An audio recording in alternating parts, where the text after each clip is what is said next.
আলাইকুম রহমতুল্লাহ। আজ আমরা কোনো ব্যক্তি বা ভাইরাল বক্তব্য নয়, সরাসরি রাসূলুল্লাহ সাল্লাল্লাহু আলাইহি সাল্লামের সহিহ হাদিস থেকে জানব বিদআত সম্পর্কে ইসলাম কি শিক্ষা দেয়। আজকের বিষয় বিদআত সম্পর্কে রাসূলুল্লাহ সাল্লাল্লাহু আলাইহি সাল্লামের সতর্কবার্তা।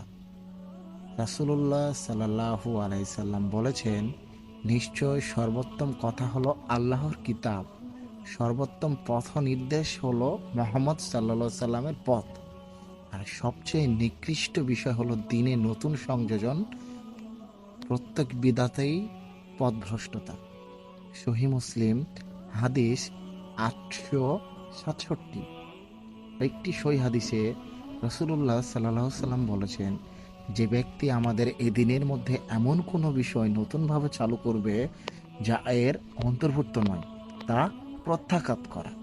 সহিহ বুখারী 2697, সহিহ মুসলিম 1718।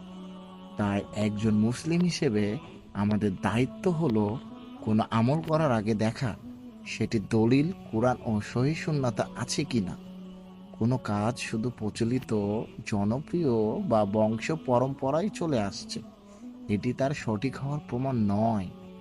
আসুন আমরা কোরআন ও সহিহ সুন্নাহকে দৃঢ়ভাবে আঁকড়ে ধরি এবং আল্লাহর কাছে দোয়া করি, হে আল্লাহ, আমাদেরকে সত্যকে সত্য হিসেবে চিনে তা অনুসরণ করার এবং বাতিলকে বাতিল হিসেবে চিনে তা থেকে দূরে থাকার তৌফিক দান করুন। আমিন।